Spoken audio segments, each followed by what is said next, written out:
আজকে আমাদের বাসন হবে। আমাকে একটু সময় দাও, দেখো আমি কি করছি। সারপ্রাইজ!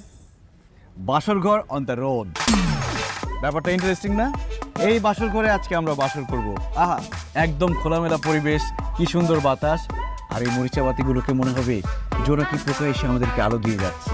আর ওই যে দূরে ল্যাম্পপোস্টের আলো দেখে মনে হচ্ছে ওটা একটা স্টেডিয়ামের ফ্লাড লাইট। আর এই বাসর ঘর কি মনে হইতেছে 22 গজের পিচ।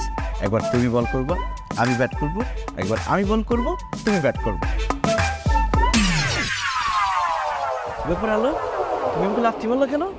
ছক্কা মারলাম, পরে এক লাফতিতে সীমানার বাইরে পার করে দিলাম। ভাই ফকিনির বাচ্চা, তোর কি মনে হয় যে আমি তোর সাথে রাস্তাঘাটে এখানে বাসর করব?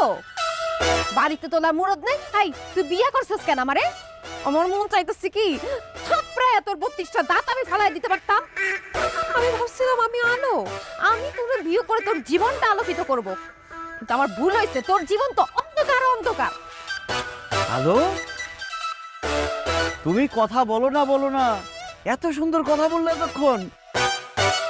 ইস, আমার খুব ভালো লাগছে, আরেকবার বলো না। এই একদম পাম্পট্টি দিবি না।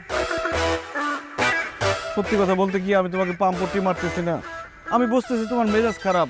কি করবো বলো, এই রাস্তাঘাটে কার বাসর করতে ভালো লাগে? তবে আমার মায়ের একটু মেজাজ খারাপ, কিন্তু মনটা অনেক ভালো। তোমাকে আমি কথা দিচ্ছি, কালকে সকালের মধ্যে আমার মারে আমি পটাই ফেলবো। তোর কিচ্ছু করতে হবে না, যা করার আমি করব। তুই থাক তোর বাসর ঘরে।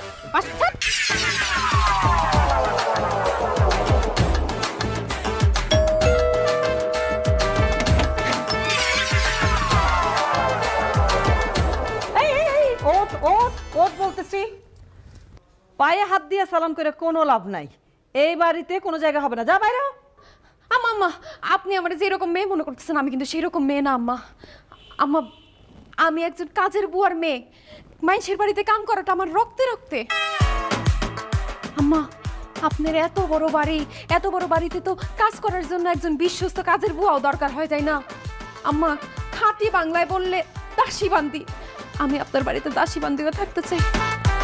আম্মা গো, আপনারা দেখলে কিন্তু বোঝা যায় আপনি অনেক বড় ঘরের মাইয়া, অনেক বড় লোকের বউ। আপনি উচ্চ বংশীয় একজন। আপনার যে চেহারা, ও মাই গড, একদম নায়িকা গো মতো চেহারা। আর আপনার পা ছিল যে সালাম করলাম না, পাওটা দৌড়াই তো আমি বুঝছি এই পাও খালি মাটিতে হাঁটার পাও না, এইটা হইতেছে কার্পেটে হাঁটার পাও।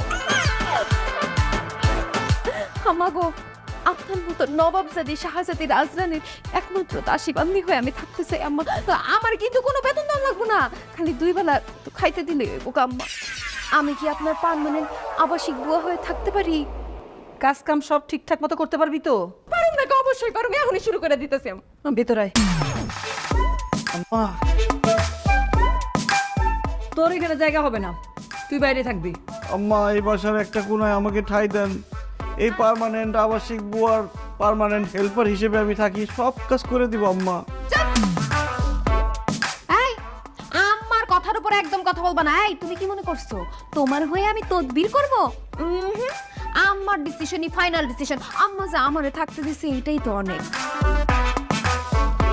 তাও আম্মা, মনে করেন বাড়িতে তো একজন পুরুষ মানুষ দরকার হয় বাজার টাজার করার জন্য। তাও আপনি যেটা ভালো মনে করেন আম্মা, আপনি সেটাই করেন। ভিতরে আয়। 7 কপালের ভাগ্য আম্মা দিছে। আম্মা গো,